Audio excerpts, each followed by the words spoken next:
राष्ट्रवादी काँग्रेस पक्षाचे विधान परिषदेचे आमदार अमोल मिटकरी आपल्याबरोबर आहेत। अमोल मिटकरी जी, अर्थसंकल्पीय अधिवेशनाचा पहिला दिवस होता। खरं तर तुम्ही आज माध्यमांमध्ये एक महत्त्वाचा मुद्दा मांडलाय की छत्रपती संभाजी महाराजांच्या संदर्भात आक्षेपार्ह लिखाण जे आहे ते सातत्याने होत आहे आणि ती पुस्तकं जी आहेत ती सांस्कृतिक महामंडळाकडून अर्थात साहित्य महामंडळाकडून ती विक्रीला सुद्धा ठेवण्यात आलेली आहेत। म्हणून माझ्या हातामध्ये त्या पुस्तकाची प्रत आहे। थोड्या वेळापूर्वी मी महाराष्ट्र राज्य साहित्य आणि सांस्कृतिक मंडळ मुंबईला चर्चगेट जवळ जे आहे शासकीय मुद्रणालय तिथून हे विकत घेतलेलं आहे। हे द्वितीय पुनर्मुद्रण आहे डिसेंबर 2011 मध्ये आणि आजही हे पुस्तक विक्रीला आहे। यामध्ये छत्रपती संभाजी महाराजांच्या बद्दल अत्यंत विकृत लिखाण राम गणेश गडकरी यांनी राजसन्यास नाटकामध्ये केलेला आहे। त्यामधला हा जर पॅरेग्राफ तुम्ही तुमच्या चॅनलला जर दाखवला, हा पॅरेग्राफ बघा। संभाजी हा म्हणजे केवळ एक, पुढचा शब्द मला वापरायचा नाही आहे, छाकटा, काशीची गंगा आणि रामेश्वरचा सागर एकवटून छत्रपतींनी बांधलेल्या राष्ट्रतीर्थाची गंगा सागराची ज्याने व्यभिचाराच्या दिवाणखान्यातील मोरी बनवली तो हा संभाजी। अशा प्रकारचा तुळसा, तथाकथित नायिका तुळसा आणि संभाजीराजे यांच्या बाबतीतला हा कल्पना विलास आणि अत्यंत विकृत लिखाण राम गणेश गडकरी यांनी केलेला आहे। आणि हे आजही पुस्तक शासकीय मुद्रणालयामध्ये विक्रीला उपलब्ध आहे। 228 रुपयाची किंमत आहे आणि मराठी भाषा दिनाच्या दिवशी हे पुस्तक मोठ्या प्रमाणात विकले गेल्याची बातमी आहे। त्याच्यामुळे अशा विकृत इतिहासाच्या पुस्तकावर, म्हणजे अशा विकृत काव्यावर, अशा विकृत कथानकांवर, साहित्यावर बंदी आणावी याकरता मी शासनाला मागणी केलेली आहे। उद्या अधिवेशनाचं कामकाज सुरू होईल त्यावेळेस मुख्यमंत्री, त्याचप्रमाणे राज्यपाल, उपमुख्यमंत्री आणि सांस्कृतिक मंत्री यांची भेट घेऊन मी हे पुस्तक तात्काळ बंद करा, हद्दपार करा आणि यांच्या जेवढ्या प्रती असतील ते तात्काळ बॅन करा अशी मागणी सरकारकडे करणार।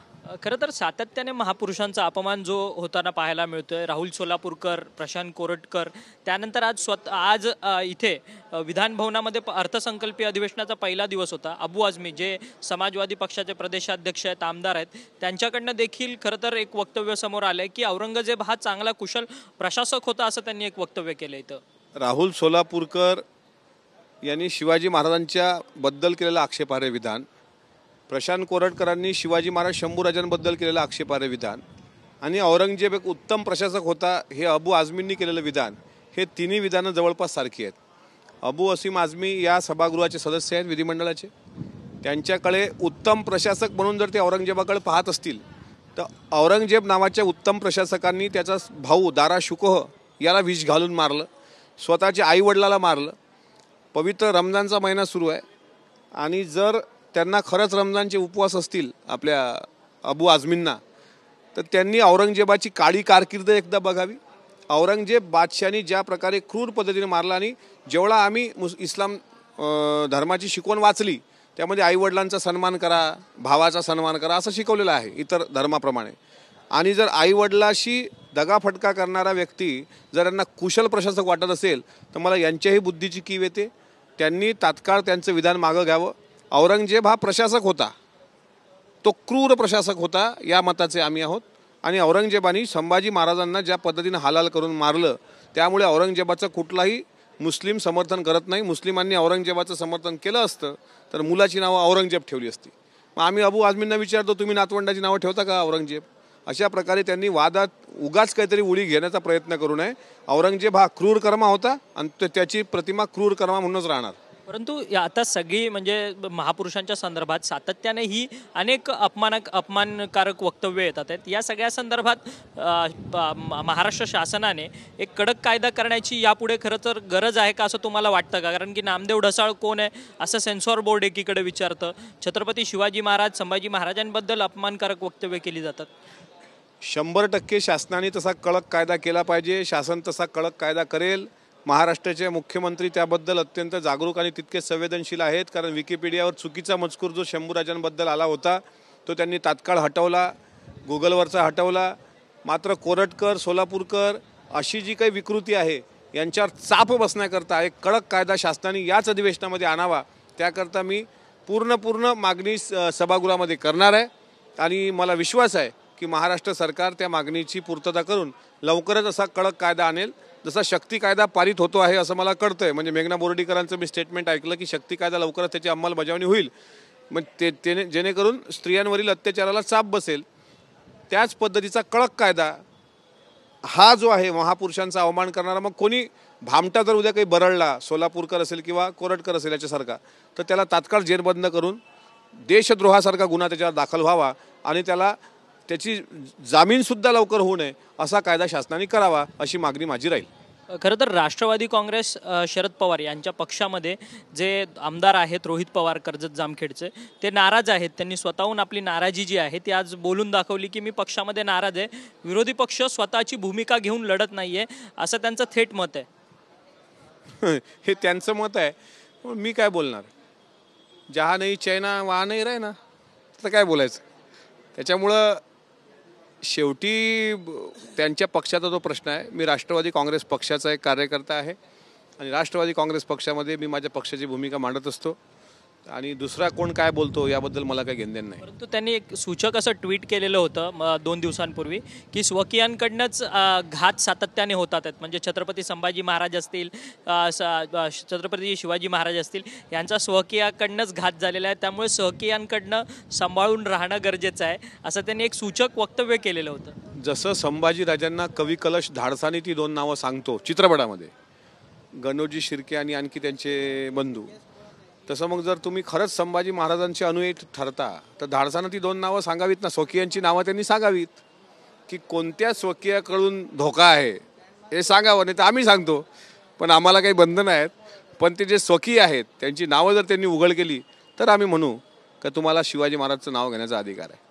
की तुम्ही म्हणतात की तुम्हालाही माहिती आहे स्वकीयांची 2 नावं, ती आहेत कोण? कारण की तुम्ही देखील त्याच पक्षात होता, अनेक वर्ष त्याच नेत्यांच्या बरोबर तुम्ही खाली काम करत राहिलात.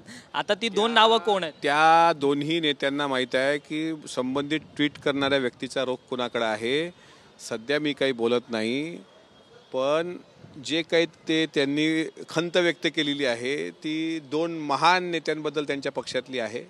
लवकरच ते बाहेर येणार आणि ज्यावेळेस एक मोठं वादळ होईल आपल्या राजकारणामध्ये, काही उलथापालथ झाली काही दिवसांमध्ये, तर समजून जायचा हा रोख तिकडे होता. खरं तर संतोष देशमुख हत्या प्रकरणामध्ये सातत्याने तुमच्या पक्षाचे जे मंत्री आहेत धनंजय मुंडे यांच्यावरती रोख जातोय. नैतिकतेच्या आधारावरतून खरं तर राजीनामा द्यावा असं विरोधक तर म्हणतातच, तर सोबतच सत्ताधारी पक्षातले सुरेश धस आणि प्रकाश सोळंके जे तुमच्या पक्षाचे आमदार आहेत ते देखील सातत्याने म्हणतात. CIDने चार्जशीट सबमिट केलेली आहे. त्या चार्जशीटमध्ये खरं तर संतोष देशमुखांना कशा पद्धतीने हाल करून मारलेलं आहे या सगळ्या संदर्भातलं विस्तीर्ण असं संपूर्ण चार्जशीटमध्ये उल्लेख केलेला आहे. सर, नक्कीच संतोष देशमुख हत्या प्रकरणामध्ये वाल्मिक कराड हेच मास्टर माइंड असल्याचं पोलिसांकडून पण आलेलं आहे आणि 3 तास त्यांना ज्या पद्धतीनं मारलं गेलं हे अत्यंत म्हणजे काय म्हणता येईल त्याला माणुसकीला न शोभणारी घटना आहे. आता हा एक पार्ट झाला. आता नैतिकतेच्या आधारावर राजीनामा द्यावा ही विरोधकांची मागणी सातत्यानं, विशेषतः धनंजय मुंडे साहेबांबद्दल. महाराष्ट्राच्या मुख्यमंत्र्यांनी काल पत्रकार परिषदेमध्ये स्पष्टपणे सांगितलं, आरोप सिद्ध झाल्याशिवाय राजीनामा घेण्याचा प्रश्न येत नाही. त्यामुळे जर वाल्मिक कराडांवर तसे आरोप झाले आणि त्यांच्याशी जर काही संबंधित मुंडे साहेबांचा संबंध असला तर मात्र पक्ष म्हणून अजितदादा ते राजीनामा घेतीलच. आणि धनंजय मुंडे सातत्यानं 2-4 वेळा स्टेटमेंट करून राहिलेले आहेत की वाल्मिक कराड हा माझा अत्यंत जवळचा व्यक्ती आहे. पंकजा मुंडेंनी पण संपूर्ण एका कार्यक्रमामध्ये सांगितलं की धनंजय मुंडेचा ज्यांच्याशिवाय पत्ता हलत नाही ते वाल्मिक कराड म्हणून. आता असा एक कोरटकरांचा एक फोटो देवेंद्रजींसोबत पण आहे. कोरटकरांचा फोटो अनेक राजकीय नेत्यांसोबत आहे. आता कोरटकरांनी असा आगाऊपणा केला म्हणून ते लोक दोषी होत नाहीत. वाल्मिक कराडाचा फोटो कोणासोबत आहे याचा अर्थ ते दोषीच असतील, म्हणजे ज्यांच्यासोबत तो फोटो काढला त्या लोकांचा दोष असेलच असं नाही ना. दोष जर सिद्ध झाला तर राष्ट्रवादी काँग्रेस पक्षाचे राष्ट्रीय अध्यक्ष म्हणजे जे काही त्यांना कारवाई करायची असेल दादांना ते कारवाई करतील. परंतु नैतिकतेचं अधपतन झालं आहे या प्रकरणावरतून सिद्ध होतंय असं प्रकाश सोळंके म्हणतात आहेत. ते तुमच्या पक्षाचे ज्येष्ठ नेते आणि आमदार सुद्धा आहेत. आणि दुसरीकडे मुख्यमंत्री म्हणतात आहेत की नैतिकतेचं अधपतन झालेलं नाही. यामध्ये मुख्यमंत्र्यांनी जे काही सांगितलं, मुख्यमंत्र्यांपेक्षा मग कोणी मोठा नाही, त्यामुळे इतर लोकांचं तिथलं स्थानिक राजकारण असू शकतं. मुख्यमंत्र्यांनी दिलेल्या स्टेटमेंटला सुरेश धस यांनी पण बारकाईनं ऐकावं, आणखी इतर नेते असतील त्या जिल्ह्यातले त्यांनी पण ऐकावं, आणि तीच आमची भूमिका आहे एवढं मात्र नक्की. खरं तर बीड जिल्ह्याच्या कारागृहामध्ये आता वाल्मिक कराड आहेत, त्यांना तिथे स्पेशल VVIP ट्रीटमेंट मिळते असा संतोष देशमुख यांच्या कुटुंबियांचा आरोप आहे. खरं तर विरोधक देखील त्या आरोपांवरती म्हणतात आहेत की VVIP ट्रीटमेंट जी आहे ती वाल्मिक कराड यांना मिळतेच. जशा पद्धतीने बीडच्या पोलीस स्टेशनमध्ये झालं तशा पद्धतीची VVIP ट्रीटमेंट आता त्यांना कारागृहात सुद्धा मिळते. नाही, अशी जर काही कारागृहात ट्रीटमेंट मिळत असेल असा त्यांच्या कुटुंबियांचा आरोप आहे तर नक्कीच सरकार त्याकडे जातीनं लक्ष घालणार. आणि मला असं वाटत नाही की इतकं संवेदनशील प्रकरण असताना कुठल्याही आरोपीला अशी ट्रीटमेंट होत असेल. पण परिवाराच्या भावना लक्षात घेता परत सरकारने यात गांभीर्यानं लक्ष देण्याची भूमिका ठेवलेली आहे. त्यामुळे सरकार गांभीर्यपूर्वकच लक्ष देणार. कारागृह अधीक्षक जे आहेत बीडचे त्यांनी एक पत्रच लिहिलं आहे की इथंचे CCTV बंद आहे.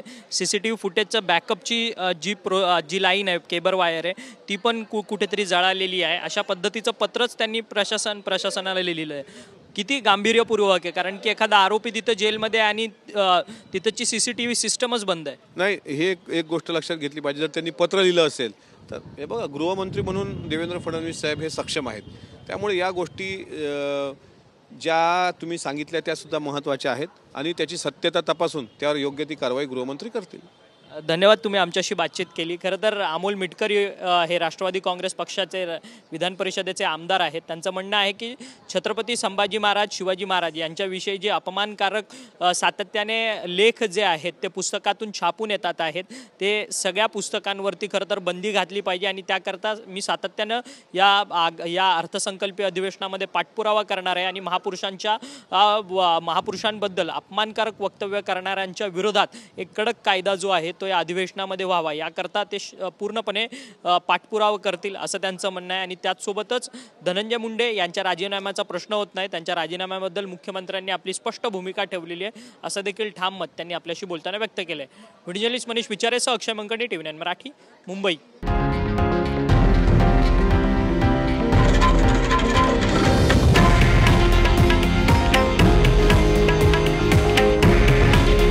हे आहे देशातील नंबर 1 न्यूज नेटवर्क आणि आपण पाहत आहात TV9 मराठी. काळजी तुमची, हित महाराष्ट्राचं.